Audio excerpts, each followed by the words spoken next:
Boa noite. Estamos começando mais um programa O Livre.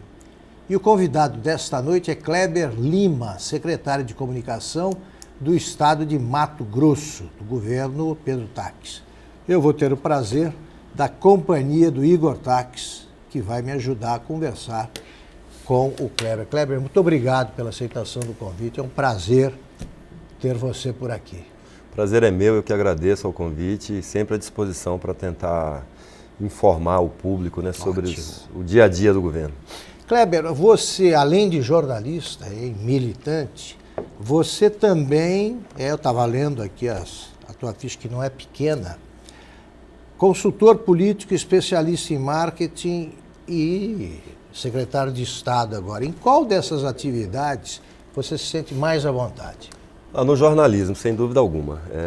Se eu pudesse viver apenas do jornalismo, eu não seria outra coisa.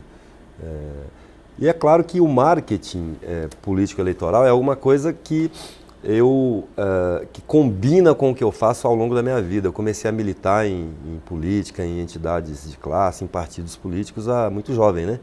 Aos 14 anos, peguei aquele período assim do finalzinho da ditadura e restauração da democracia, assisti à votação das diretas, participei daquilo como militante, ainda garoto, mas segurando bandeira, né? E o marketing político-eleitoral apareceu. O jornalismo e o marketing político-eleitoral entram na minha vida como resultado da militância, né?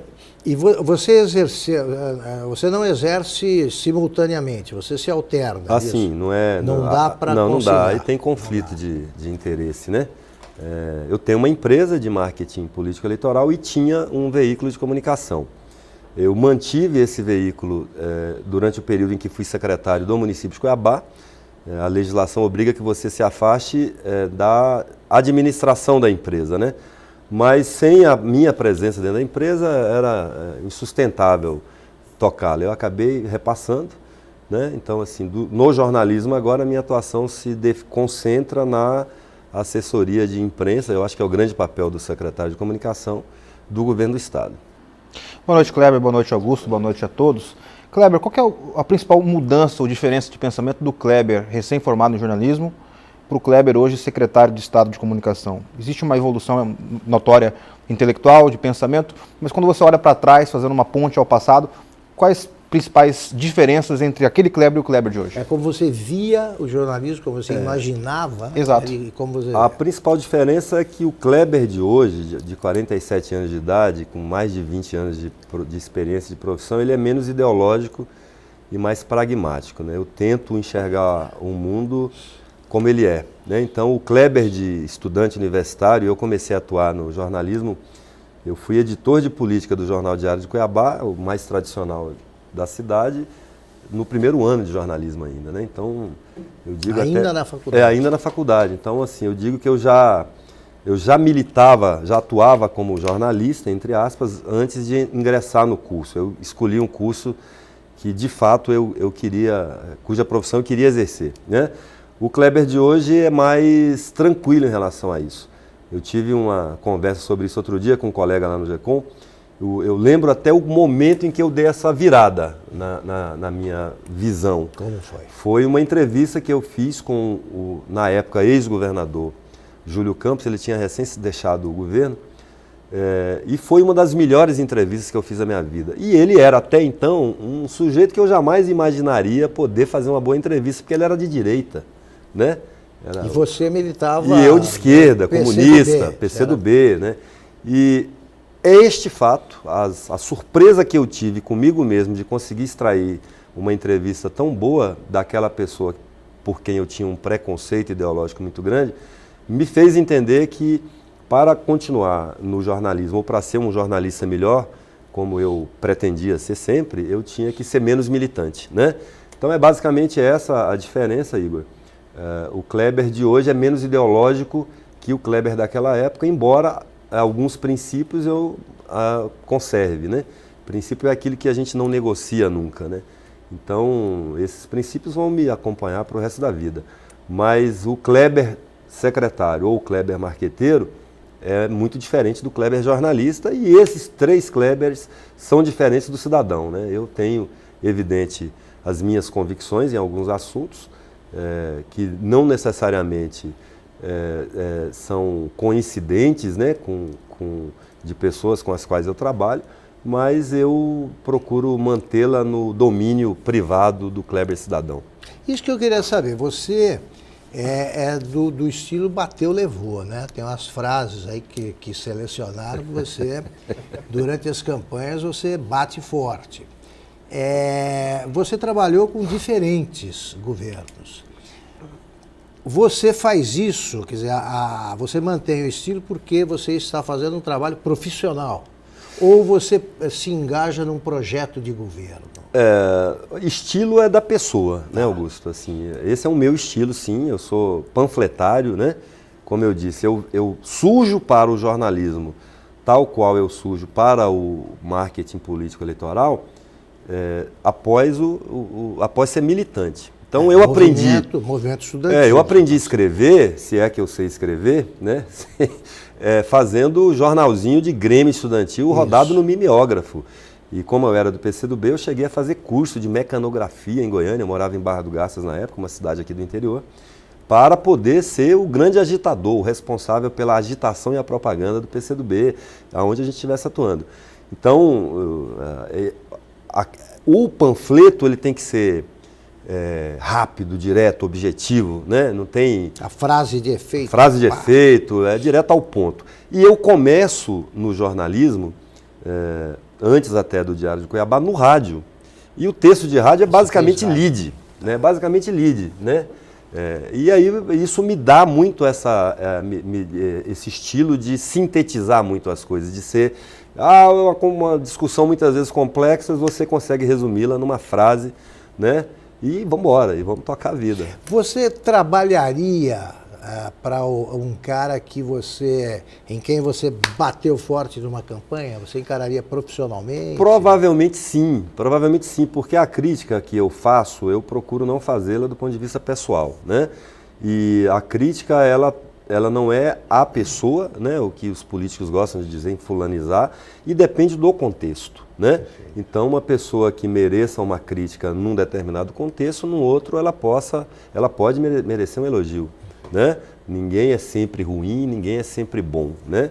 E o trabalho, por exemplo, de um consultor de comunicação ou de marketing é abraçar causas de terceiros, né? Então, respondendo também a sua pergunta, sim, eu não consigo trabalhar para uma instituição, um governo, um candidato, se eu não encontrar no escopo dele nada que me faça concordar com ele. Se eu discordar dele, eu não vou trabalhar com ele. Perfeito. Eu peço desculpas, eu não dou conta, não acredito nisso. Pego outra pessoa que acredite, né? Eu preciso ser honesto, em primeiro lugar, comigo, né? Como pessoa, como profissional. Não abro mão, e aí é a herança do jornalismo, de trabalhar rigorosamente com a verdade. Nunca gostei de factoide, nunca gostei de dourar pílula, de distorcer. Não, a verdade precisa ser dita, ainda que doa, né? Esse é meu Secretário, princípio. Eu tive a curiosidade de olhar as notícias, as reportagens da época que o senhor foi convidado pelo prefeito Mauro Mendes a assumir, a princípio, a Secretaria de Comunicação do município. Depois o senhor foi também, acumulou a Secretaria de Governo. E essas notícias mostram que o Mauro Mendes, à época, passava por um momento difícil, no seu segundo ano de mandato, muito próximo com o que está vivendo ou está saindo desse momento do governador Pedro Táxi. O senhor se considera um homem que é chamado para apagar incêndios? E quais são as diferenças dos momentos de Mauro Mendes na prefeitura? Para aumentar o incêndio. Ou para aumentar o incêndio, né? E do governador Pedro Táxi. Né? E do governador Pedro Táxi. O estudo de caso do Mauro com Pedro, dos momentos que você entrou em cada um dos governos. Entendi. Eu fui convidado pelo prefeito Mauro em junho de 2013, no final do primeiro semestre do mandato dele. Ele queria uma outra direção na comunicação. E eu digo sempre o seguinte, Igor, eu disse isso no dia da posse, que foi 27 de junho, me parece, daquele ano. Assim, o governo não estava começando aquele dia. O governo tinha começado em 1º de janeiro daquele ano. Então seria muito cômodo para eu chegar e dizer que todo o trabalho de comunicação que havia sido feito pelo meu antecessor estava ruim.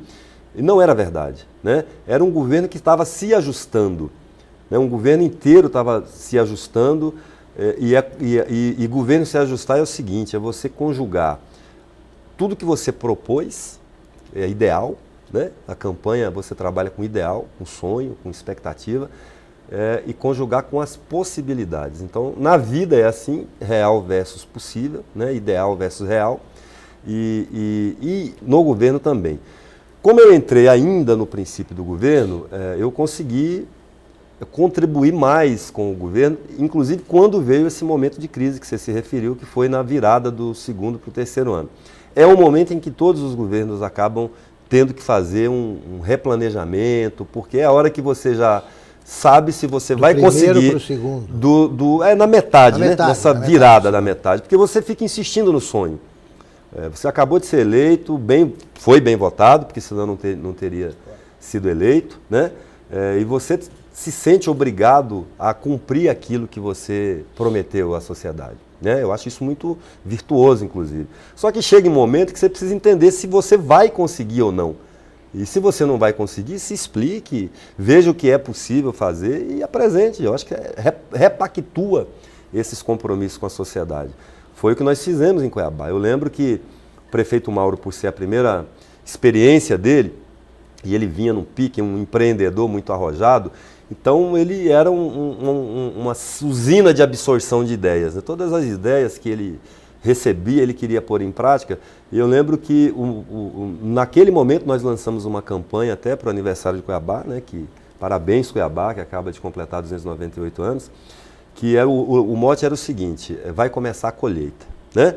E isso tinha, e aí, Augusto, se você me permite, tem muito profissional de marketing, e sem nenhuma crítica, pelo amor de Deus, eu não quero polêmica com os meus amigos publicitários, mas assim, com uma boa sacada publicitária, mas ela é desplugada, desconectada com a vida real, né? É o que a gente chama assim, uma ideia bonitinha, mas ordinária.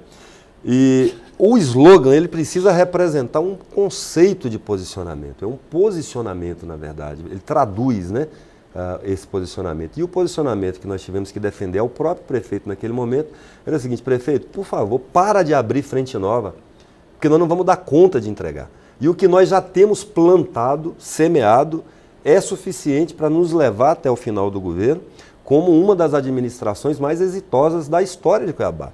Nós já sabíamos que o programa de asfalto ia dar certo, que é um programa recorde, nós já sabíamos que o programa do novo hospital e pronto-socorro, que era um grande sonho que afligia muito o Mauro, ele tinha muita ansiedade, porque foi a principal proposta dele de campanha, a principal promessa ou compromisso, e ele se ressentia de chegar ao final do mandato sem conseguir cumprir esse compromisso. Cumpriu, não entregou, mas está aí a obra sendo tocada, executada.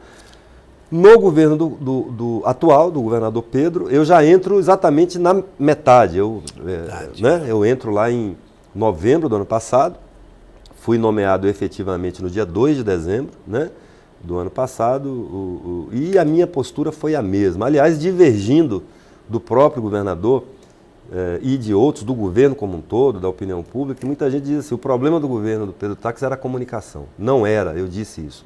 Eu não acredito nisso. Qual era o problema, secretário? O problema do governo era o governo, que estava ainda tentando se reposicionar, né? Era um governo que também sofria a mesma pressão da ansiedade de não conseguir, até aquele momento, botar em prática as suas promessas de campanha. E aí chega a mesma decisão: governador, o senhor precisa decidir agora aquilo que o senhor já começou, o que o senhor consegue, o que o senhor não consegue. Tem muita coisa, o governo tem muitas frentes abertas, né? E daqui a pouco isso começa a acontecer. Isso que a gente já está o brotinho aparecendo, daqui a pouco essa árvore vai frutificar e nós vamos colher. E a colheita significa entrega para as pessoas, o que já começou a acontecer. Então há menos ansiedade hoje no governo, porque o governo começa a entregar também. Fazer muitas entregas na área de infraestrutura, na área de educação, um grande programa. Até se vocês não trouxeram aqui o secretário Marrafon, sugiro que traga, daria uma bela entrevista. Ele seria entrevistado ainda nesta semana, mas teve de ficar para a próxima. Transferiu, né? Enfim, no conjunto do governo hoje, você já começa a ter as entregas e isso vai diminuindo um pouco a aflição, porque você fala: ufa, eu estou conseguindo cumprir o meu pacto com a sociedade. Especialmente no caso do governador Pedro, que, como agente de segurança, como ex-procurador da República, ele sempre, como fiscal da lei, né, ele sempre foi muito rigoroso na cobrança do cumprimento da lei, daquilo que é correto. Então, ele sabe que ele tem a obrigação de também fazer o que é correto. Vamos agora para um ligeiro intervalo. Voltamos já já com a segunda parte da entrevista com Kleber Lima, secretário de Comunicação do governo de Mato Grosso.